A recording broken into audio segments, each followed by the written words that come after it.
El último café de este día jueves, y tiene que ver, no lo podemos evitar, es el coronavirus, su influencia en la sociedad toda, en los distintos eventos, los distintos espectáculos. Lo venimos recién hablando con Paola Menossi, en el turismo, en los distintos congresos, también en el deporte, lo venimos mencionando durante toda la mañana. Información que va creciendo minuto a minuto con distintas restricciones. Sí, y especialmente la consecuencia en la economía mundial y de nuestro país, que además de nuestro país también se da en un contexto especial de emergencia económica. Hoy se conocen los números de la inflación. Lo dijo Alberto Fernández. En realidad es el coronavirus, pero lo que está afectando el coronavirus es al gigante chino. Sí, claro. Y eso de ahí en más, el dominó. Bueno, vamos a hablar de todo esto un poco con nuestros invitados del día de hoy, con un colega, con Marcelo Arrillaga. ¿Cómo te va, Marcelo? Hola, Mariano, Merce. Hola. Un placer, ¿eh? Un placer tenerte por aquí. Un gusto estar otra vez acá en el programa. Y con alguien que entiende mucho más que todos nosotros juntos en economía, que es Santiago Regatuso, a quien agradecemos también su presencia. ¿Cómo te va, Santiago? Muy bien, gracias a ustedes por la invitación. Gracias por venir. Gracias. Sobre que no tenían ningún tipo de estudios para hacer con la deuda, con la inflación, con el dólar, los distintos dólares que tenemos en nuestro país, se viene el coronavirus. Sí, desgraciadamente, bueno, es como se le dice en la economía un cisne negro, o sea, esos imprevistos que aparecen de vez en cuando y que, bueno, no ayudan obviamente a la situación que actualmente transita la Argentina.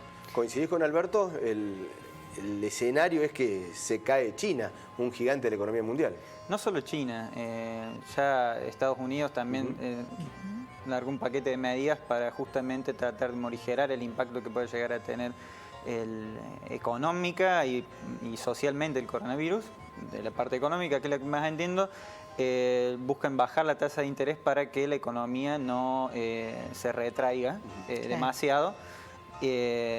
Y también, bueno, buscar diferentes estímulos para que la gente siga consumiendo y no derive esto en una recesión. De nuevo. ¿Y cómo impacta todo eso en nuestro país, que está también en condiciones especiales, bueno, ¿no? En emergencia económica, tratando de salir adelante? Sí, nuestro país como exportador de materias primas, o sea, como generador de dólares a través de esta actividad, obviamente va a experimentar un tiempo en el cual vamos a tener menos competitividad. ¿Por qué? Porque los precios han caído no solo por el coronavirus, sino por una cuestión previa que fue lo de la crisis, bueno, no es una crisis, es una suerte de pelea o guerra comercial de petróleo entre la OPEP y Rusia. Entonces esto arrastra a la baja los precios de las materias primas y lo que hace es que perdamos competitividad. ¿Cómo se recupera esa competitividad? Produciendo más o devaluando para que los precios sean más favorables para las exportaciones argentinas. El tema es que mucho margen para producir no hay. Claro. Y entonces es donde más tenemos que operar la creatividad y el ingenio para idear una estrategia que nos posicione mejor frente a esto y frente al futuro, obviamente, de la economía mundial.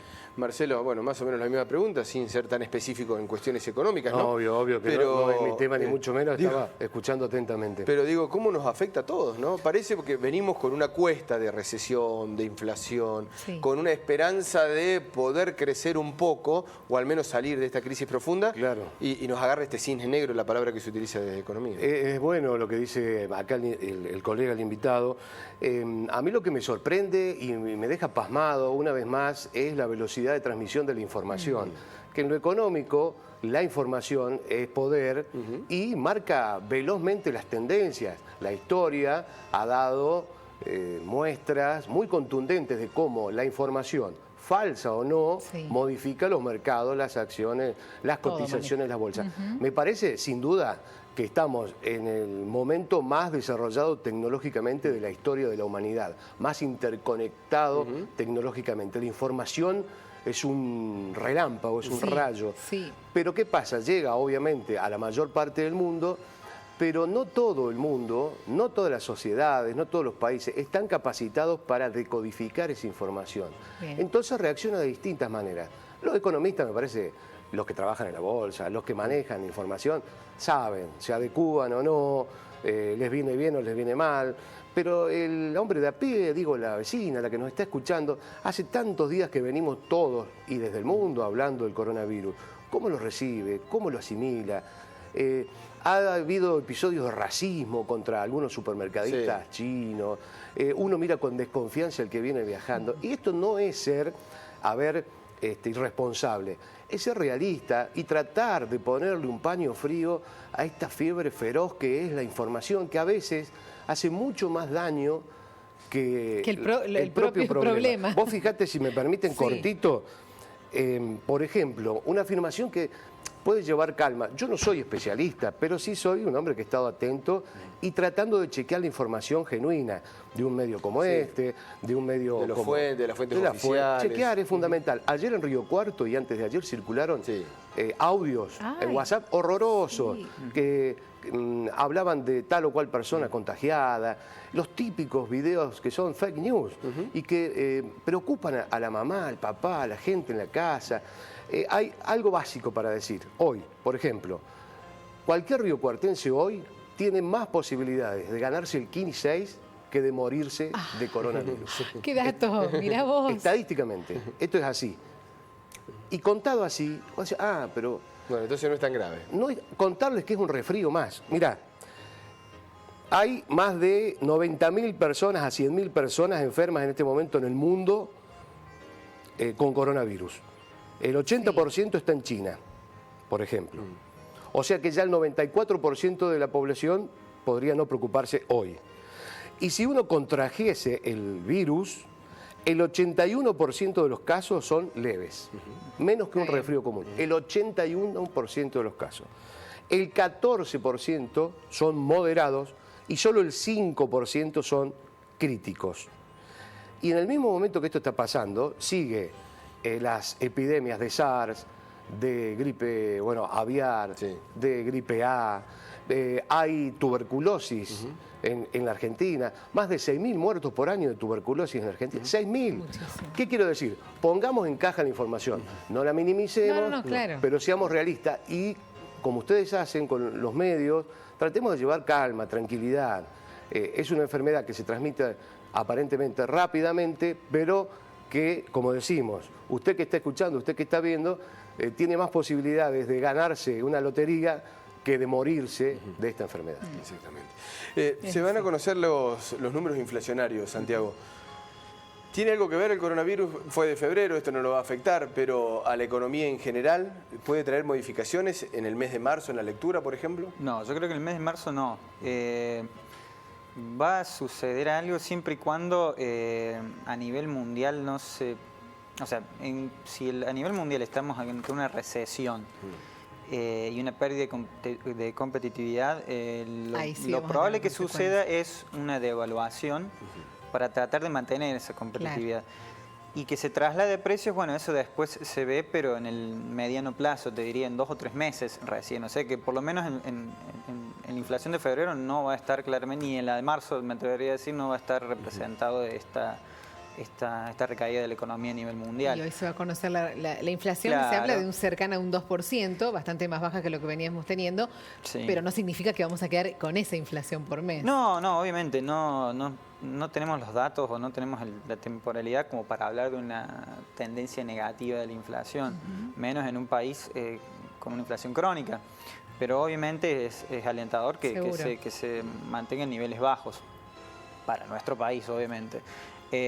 Vamos a ver en marzo qué pasa con el tema del aumento de las prepagas, del aumento de los teléfonos, a ver cómo reacciona.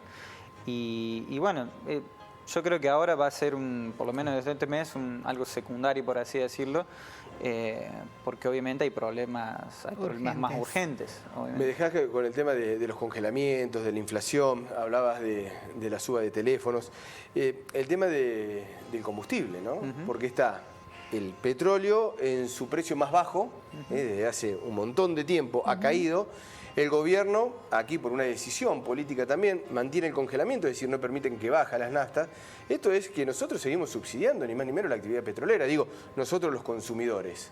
Porque el petróleo, con esos vaivenes que tiene hoy por hoy, el precio más bajo desde hace muchísimo tiempo, aquí lo seguimos manteniendo. Claro, porque cuando sube el petróleo es la excusa perfecta para que suba la nafta y cuando baja no. No baja nada. Digamos, es la fórmula mágica. La pregunta que nos hacemos. Nos hacemos todo y decir, lo estamos subsidiando. Bueno, los consumidores subsidiamos toda la actividad petrolera. El problema ahora justamente del petróleo es que las organizaciones más poderosas decidieron producir más petróleo inyectando barriles en el mercado, lo que baja el precio. Esto lo han hecho no por una necesidad de ganar menos, obviamente, sino por una cuestión geopolítica, para acceder a más cuota de mercado en otros países. Entonces, ¿qué pasa? Con las empresas que no pueden producir el barril de petróleo a ese precio, pues no pueden operar ese precio, entonces tienen que o bien retrotraer su producción porque no les conviene producir. Estados Unidos, por ejemplo, produce las petroleras estadounidenses a un valor menor del petróleo que la OPEP y Rusia, y Argentina ni hablar. Por eso se está hablando también de que están en riesgo inversiones como Vaca Muerta, etcétera. Sí. Pero como en la economía es muy, más en una economía que está fuertemente intervenida, los precios es muy raro que tiendan a la baja. Sí. No pasa una vez que subieron, ya no bajan. Sí, no pasa nunca. Es muy raro. Es más común la estabilidad y el aumento. Yo no le echo toda la culpa a la economía. Para mí hay decisiones políticas también allí. Y otro datito es que me da la sensación que cada vez que aparece una crisis, nunca es para bien de los mercados, ni del país, ni de la producción. O sea, todo el mundo se cuida, se retrae, hay miedo, espera. hay, claro, El que va a hacer una inversión trata de ver cómo va a venir el panorama. Es muy complicado. Yo me acordaba la metáfora de la persona que se acerca a un cable y se electrocuta. Si está solo, se electrocuta solo. Pero si está agarrado de la mano de muchas personas, es en cadena. Pasa esto con la información. Después ya está el terreno de la ciencia ficción o de las películas, o de las tantas películas premonitorias de los Estados Unidos, novelas y demás. Pero uno no quiere ser, facilista en la conspiración, en las teorías conspirativas, pero China, como dicen en la tribuna, se venía. China, a fuerza de copiar el modelo capitalista, pero a ultranza, y hacerlo casi inimitable en el mundo por los costos esclavizantes, entre otras cosas, que tiene. Bueno, la constricción al trabajo, la educación, pero también con un esquema que sorprendió al rey de los capitalistas, que era, o Estados Unidos, o Inglaterra, y entonces se venían. Las teorías dicen que, necesitaban algo que desacredite, que desestabilice. Obviamente que no lo podemos abonar seriamente desde acá, pero que las hay. Bueno, hay algunos que ya lo han mencionado, sin duda. Que han mencionado ese tipo. Marcelo, ¿cómo ves el tema de la inflación? Lo hablábamos recién en cuanto a los números. Es decir, uno nota que va desacelerando la inflación, porque para mí todavía no está la inyección de consumo en nuestro país. Pero al menos los números indican que la inflación va decayendo. Yo noto algo que tiene que ver otra vez con la información. Hace muy poco tiempo atrás, la inflación, el riesgo país, las inversiones, ¿eran o no eran un tema? ¿Son o no son un tema? Hablamos de Depende del gobierno que esté de turno. ¿O son los temas más graves que tenemos día a día? Y hay hasta un contador en cada página del riesgo país, por ejemplo. Sí, me acuerdo. Cuando el riesgo país lo tenía Macri, era una cuestión coyuntural, normal. Ahora, como lo tiene otro gobierno, es una tragedia como en muchos años no había pasado. O es un problema el riesgo país o no es un problema el riesgo país. Depende de quién lo lea. Claro, o la inflación. Es un problema en el marco de la renegociación de la deuda, ¿no? Sí, yo justo estaba pensando que para traer algo positivo entre todo lo negativo. ¿Hay algo? Sí, el tema de la renegociación de la deuda, justamente. Estamos ante una oportunidad en que las tasas de interés a nivel mundial son muy bajas. Entonces, es perentorio que el país, que el equipo económico que está a cargo de la renegociación de deuda lo haga lo antes posible. ¿Por qué? Porque obviamente va a ofrecer tasas más altas que las que hay en el mercado, y si siguen bajando, obviamente también se va a tener que adecuar a eso. Entonces, no solo por el trasfondo político y económico estamos todos expectantes para adelante, por eso, obviamente, sino que es un momento coyuntural que es muy favorable para justamente renegociar y obtener una tasa baja. No sé si tanto por la tasa, sino porque los bonistas y los acreedores están esperando que la tasa baje aún más. Claro, ya se están cumpliendo los plazos, ¿no? Ya no falta mucho. Sí, no falta mucho. El tema es que, como te digo, obviamente, esto no va a solucionarse en un mes, ni mucho menos, pero es una oportunidad única, por lo menos para acelerar todo el tema de la... Ahí hablaban de un panorama importante para la aparición de estos fondos buitres, digamos, porque hoy los bonos están valiendo nada. Sí, a nivel mundial los inversores lo que hacen es ir a activos más de seguridad. como ¿Vos decís que no se animan por el más que sacan barato? Y Argentina tiene un historial de deuda muy grande y obviamente renegociar la deuda es lo que está limitando, ¿no? el valor de los bonos, más allá del riesgo país que obviamente está inflado por una cuestión mundial, obviamente.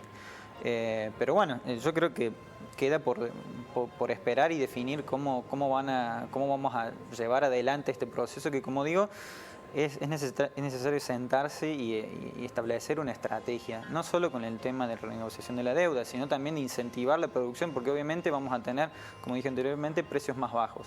Entonces tenemos que encontrar alguna forma, vía crédito, vía exenciones, vía baja de tributos, para posicionarse y producir más.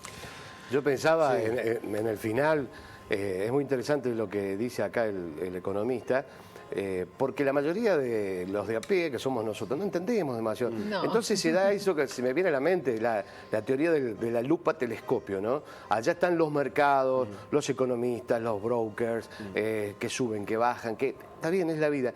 Y de este lado, en la parada del 2, camino a la universidad, se encuentra doña Marta con Liliana y dice, ¿vos sabés qué, che? Yo me parece que en vez de uno voy a tratar de comprar 2 paquetes de hierba, porque viste que viene mal la mano. Viene difícil la mano. Y encima con eso del coronavirus, o sea, el daño colateral, el que está de a pie, el que por una cosa o por la otra, ahora la noticia esta, la otra, ¿qué hace? Se plantea en la mesa familiar, che, sí, habría que comprar barbijo. ¿Cuánto vale? Y ven, sí, comienza una... O sea, y es en un barrio aledaño de una ciudad del interior del interior. O sea, lo macro y lo mínimo. Y esa gente quizás se va a dormir, esa señora, preocupada, y lo sufre, y ve que mañana a ver a dónde va a comprar.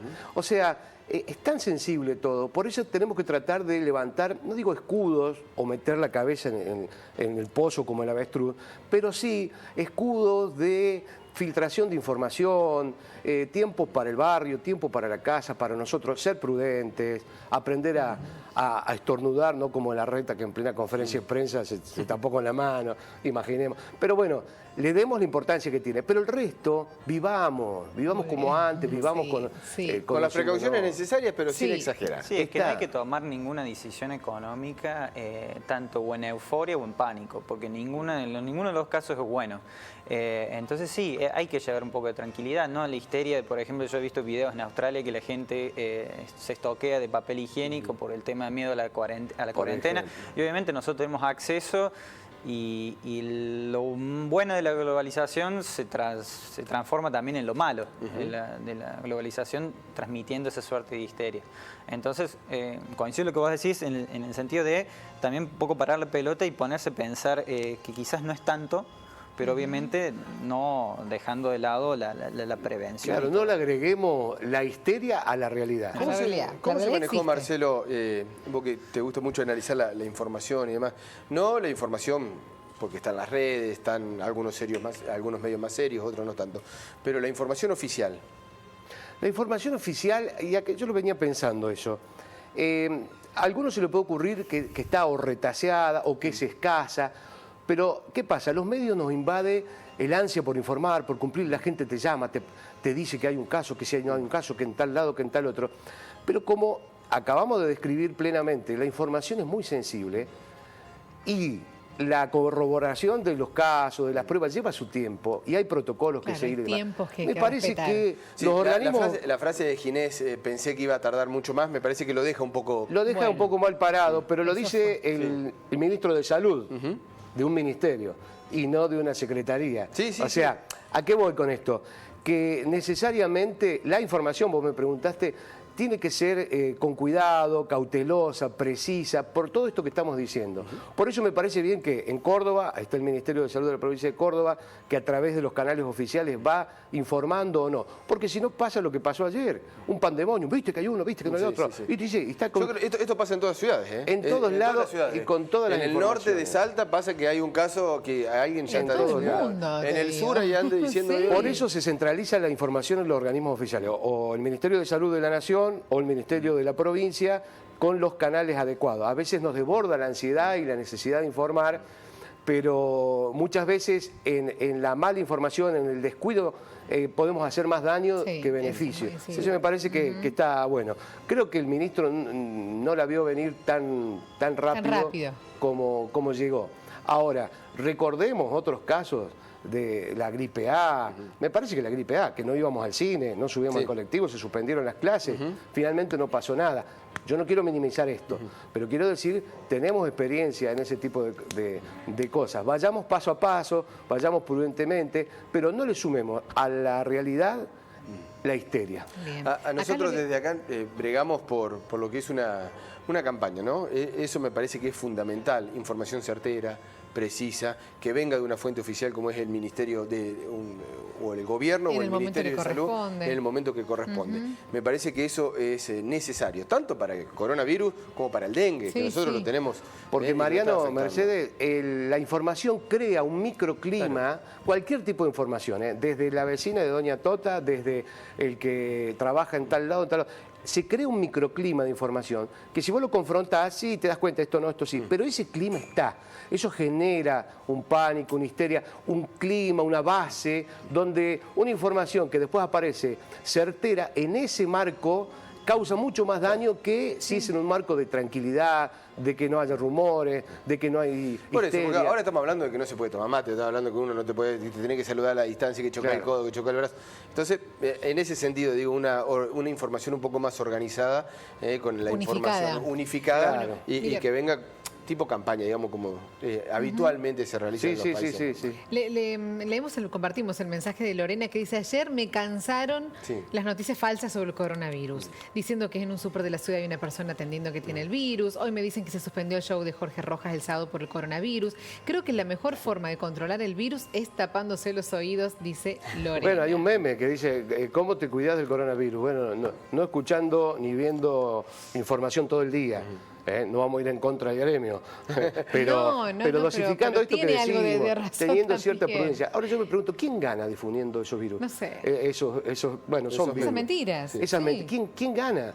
Y a veces tiene que ver con el afán del amarillismo, del pánico. Mirá, me llegó esto.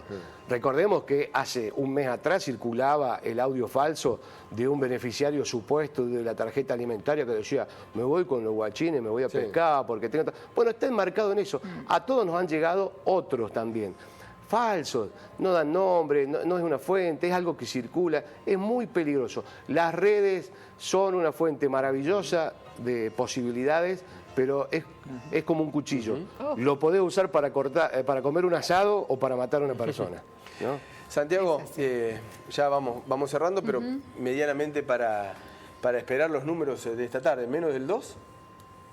Digo, en inflación, ¿no? Sí, es lo que indican las consultoras privadas. Obviamente tenés varias consultoras y cada una elabora su índice, pero es una cifra cercana a esa. ¿Y qué indica? Porque todos nos ponemos contentos, menos del 2%.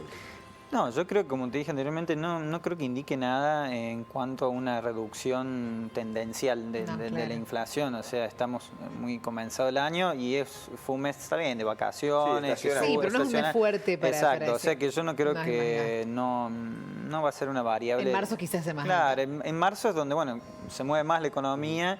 Marzo, abril, ya creo que con 4 datos de inflación se puede llegar a elaborar algo. Pero obviamente ya estamos viendo que hay una inflación altísima interanual más del 50%. Eso es lo que hay que ver siempre, comparar el año con el año anterior. Pero bueno, siempre es bueno que vaya bajando la inflación porque a los que más golpea, justamente como dice Marcelo, es a los ciudadanos de a pie. Porque los precios es con la información que más estamos en contacto, en la información económica que más estamos en contacto, no solo los economistas, sino la ciudadanía en general. La otra pregunta que te hago ya ahora sí para la despedida, ¿qué significa que se estire la brecha con un dólar que va saltando y con un dólar oficial estable, obviamente, porque está controlado? Bueno, obviamente cuando hay muchos precios en una economía, no es bueno porque se pierde margen de referencia. Y obviamente para los sectores que compran, que venden un dólar oficial y compran un dólar paralelo, obviamente se convierte esa brecha en un costo extra que puede impactar obviamente en el nivel de actividad de cada negocio. Santiago, Marcelo. Me quedo con esta A ver, para dale. llevar el último Dale. mensaje de esperanza. Un día en China, Quedémonos con y esto es interesantísimo. Ese día en China murieron 108 personas por este virus, en Sí, China, que son 108 1.500 millones de habitantes.